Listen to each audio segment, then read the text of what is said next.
Welcome. If you want to get iPhone keyboard on your Nokia G10, at first you have to go for the Play Store, and we are going to use this external application, Green Apple Keyboard. This one from Arvin Apps. Let's install.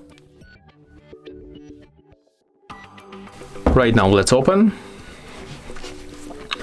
Click to enable in the settings, tap on the switcher, click OK for the 2 times, then go back. Click to switch input methods and switch to English United States Green Apple Keyboard. Right now we have to finally tap on the finish. And take a look right now.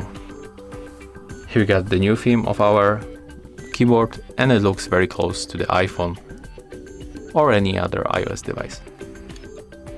If you find this video helpful, remember to leave a like, comment and subscribe.